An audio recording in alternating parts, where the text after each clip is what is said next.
Hello and welcome to the ScatterVolt channel, and today I want to give you guys what I think are the best and worst graphics cards you can purchase, both new and used, in early 2023 through the means of this tier list. Now, as a sign of neutrality, the background is blue. Although there is one blue color graphics card in this video, the rest are going to be red and green, aka AMD and nvidia. And this ranking is going to be based off of the value, performance, and features you can get off of each of these graphics cards. And we'll be starting with the new options first, including some you may not think of, and then going into the used straight after that. So hopefully this will be a fun and informational video for all of you who are watching. But first, I gotta give a thanks to our sponsor, Scribe. Scribe is actually pretty cool. It's a free Chrome extension anyone can download that allow you to generate step-by-step web browsing guides in a simple format. For instance, if you wanted to show your friend how to locate and download the latest BIOS update for their motherboard, since that can be a little bit cumbersome to find for a first-time PC gamer, you can use Scribe to follow your exact steps you took to find the right update for their system, and that way, they'll know from there on out how to find the right BIOS updates for their motherboard. And it doesn't stop there. You can produce these web browsing guides for people who want to know how to find the right graphics card drivers, or even how to create a Windows bootable media device if they like to upgrade to Windows 11 on their computer. Scribe is a very effective tool at letting users better browse the internet if they're trying something for the first time. So recording the steps you took to get where they need to be can be very helpful. So if you feel like Scribe can be a useful addition to your workflow on Google Chrome or any other browser, then be sure to check out the link at the top of the description. So real quick, I just want to let you know that every single graphics card I talk about in this video can be found in the description below, but piece of advice, I'd follow the good options and avoid the bad ones for obvious reasons. So with that, let's start with our first graphics card, clocking in at $140, brand new, the GTX 1630. Okay, so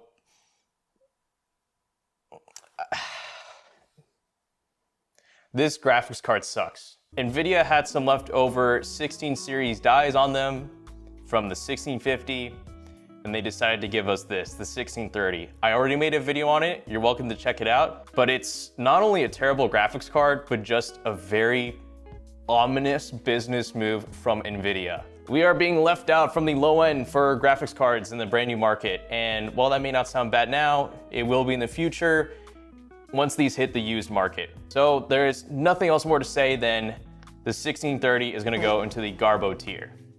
But what does Team Red have in store?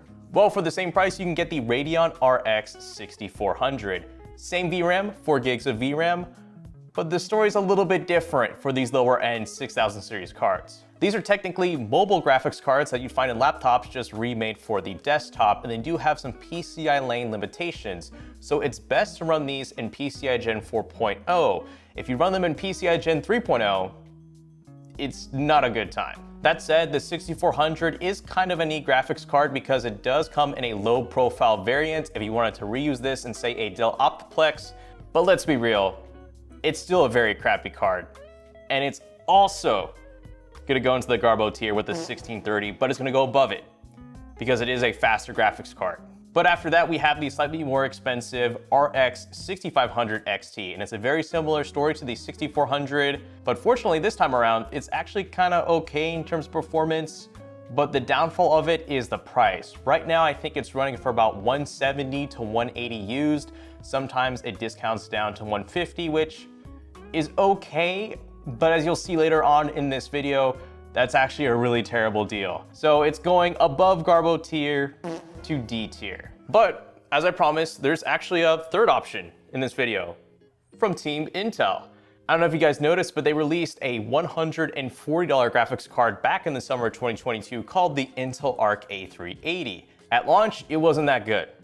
But about 6 months on, the driver updates that have been coming out for those Arc GPUs like the A380 have not only increased their performance, but also their end user stability and overall experience. And I got this firsthand in my latest $500 gaming PC build guide video where I took an Arc A380, ran it through some games, built a PC around it, and it actually wasn't that bad. Also, you have access to the AV1 decoder, which you can use for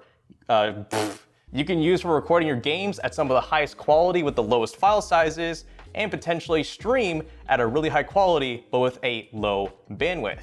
So having access to that AV1 decoder and the fact that it has 6 gigabytes of VRAM and the potential to be even faster with future driver updates puts it at C tier. Yeah, it's, as you'll see later on in this video, the performance is still not quite there. Now, fortunately, there are 2 other brand new graphics cards you can get for under $200. I want to quickly highlight those because they're actually better than everything you've just seen. So the first is one that's been making rounds a bit in the scene, and that is some of these RX 580s you can get from Amazon from this company called Acerux, if that's how you pronounce it, and maybe it's from other companies. I assume they're kind of like AliExpress RX 580s. These come with 8 gigabytes of VRAM, and they're very similar to a regular RX 580, but they have a lower stream processor count. So it is slightly slower, but at the end of the day, it's still a 580. And unlike the 6400 and 6500 XT, it actually comes with built-in hardware decoding, so you can record and stream games on the 580, unlike the 6500 XT and 6400, and it can be bought for brand new with a warranty for under $100. So on a value level, it's very competitive. In terms of performance, it's still really good. Just the only thing that kind of ticks it down a little bit for me is that it's a Polaris GPU. They are coming up to about 7 years in terms of age. Who knows when AMD is going to stop producing driver updates for that generation of graphics cards, similar to what we saw in the RX 200 series last, or I think in 2021. So it's a little bit old, although it is $100, so it does get a decent rating from me. I'm gonna put it in A tier. But there's one other graphics card. That is a Radeon card that can be bought for under $200 brand new. And it's actually so good. Actually, it's so flippin' good. I don't understand why like it isn't getting more press. Like these 580s have been getting all the headlines. This should be the graphics card that should be turning a lot of heads. So you can get a Radeon RX 6600M from AliExpress for $190 brand new. It is the exact same as an RX 6600, but it is the mobile variant.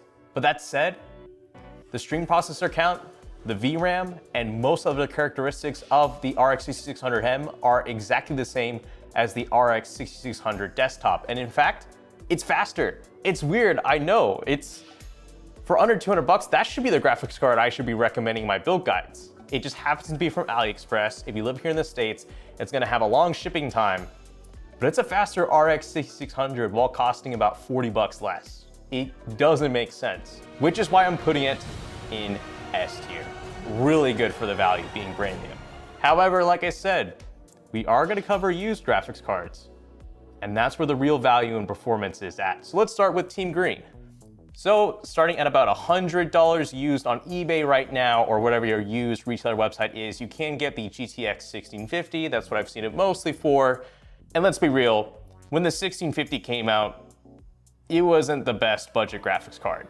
I remember getting a lot of slander when it first came out, just because it wasn't the best compared to the 1050 Ti it was supposed to surpass.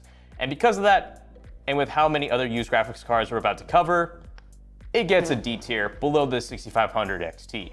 But now we move up to the 1650 Super, and this is what nvidia should have gave us in the form of the GTX 1650. Same VRAM, 4 gigs of VRAM, but on eBay right now, it's going for about $115 to $120 used, and I'd say it's all right, but there is one graphics card you can find for about the same price of that used that has more VRAM and is faster. So we're putting the 1650 Super in C tier above the ARC A380. That card being the GTX 1660. 6 gigs of VRAM, it is faster than the 1650 Super, and it can be found for about the same price. So for the first time, we are putting something in B tier.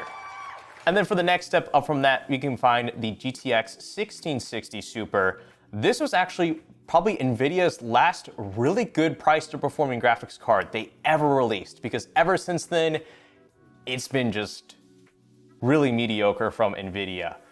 This card, when it costed about $200 and even $40 brand new, was a really competitive deal in terms of an nvidia card, which is why we're gonna put it in B tier above the 1660, because it can be found for used for about, I wanna say $140. But it doesn't end there. We have the last of the 1600 series of GTX series from nvidia, that being the 1660 Ti. This can be found for around $155 used on eBay. It's just a faster 1660 Super with the same VRAM. And honestly, it deserves to be in B tier. Although, I'll put the 1660 Super ahead, and the it'll stay back there. Because now we're gonna talk about the RTX 2060. So yes, you can find RTX 2060s used on eBay for about $170. Now, that sounds great on paper, but it's actually gonna get a C tier from me. Actually, no, just kidding, B tier. It's still not a bad performing card by any means, and it is an RTX card at the end of the day, so you have that access to all of NVIDIA's features and suites for the RTX series of GPUs, like RTX Super Video Resolution, Ray Tracing, DLSS, all that fun stuff. So on a feature set, it does edge out, but it is a little bit more costly and it's a bit more fluctuative in terms of price. You can find some for a really good price, and you can find some that are being oversold in terms of price, like around 200. And at that price range, it's just not that worth it. But we've been talking enough about Team Green. Let's finish out the video with the used options from Team Red. Starting with the RX 5500 XT. Now do note this comes in two variants, the 4GB and 8GB variants. And I'm just gonna kind of bundle both of them into one, but more or less I recommend the 8GB variant. We're gonna go ahead and put this in C tier, above the 1650 Super, because this, I think, last I checked, the 5500 XT 8GB, which has more VRAM than the GTX 1650 Super, I think it's the same in terms of performance, but on the used market, the 5500 XT can be found for a really good price, I think at $100 on the mark. So actually, you know, we're moving up to B tier, because it can be found for such a cheap price used, versus the slight price premium you can still find even on these used GTX 1600 series graphics cards. I think it deserves B tier. But then we have its bigger brother, the 5600 XT. Now this would get a stronger recommendation from me, but it has 6GB of VRAM, which is not terrible, but it can be better. It could have had 8. That said though, it is a sizable step up in terms of performance, and I just want to let you know that even to this day, the 5600 XT is a faster graphics card versus the RTX 2060 when it comes to basic rasterization performance.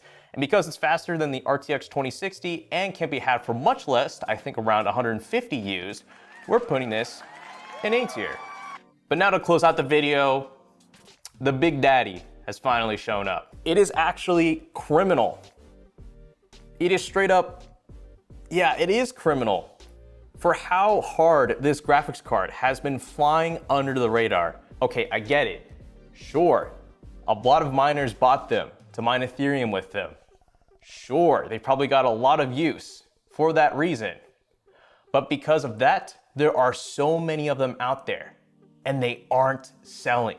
And that is why you're finding Radeon RX 5700 XTs for $175 used on eBay. Okay, yes, 8GB of VRAM, but still, this graphics card launched at about $400 brand new back in 2019. It dukes with a 2070 Super. It outperforms a 3060, and you can get it for used for $175. For its price used, given its risks, it's getting SS tier. We are going up one, SS. It is stupid how cheap you can find this graphics card for. It's just ludicrous. Oh man, well, there you have it. That is my ranking of the best graphics cards you can find for under $200 used without going 2 generations back, because I want to keep things recent. So once again, every single graphics card I've talked about in this video can be found in the description below. And if you enjoyed this video and you enjoyed this tier list, give it a like, thumbs up. Well, that's the same thing. And if you like what you saw, subscribe. Yeah. So with all that said, thank you so much for watching, and this is the ScatterVolt channel, signing out.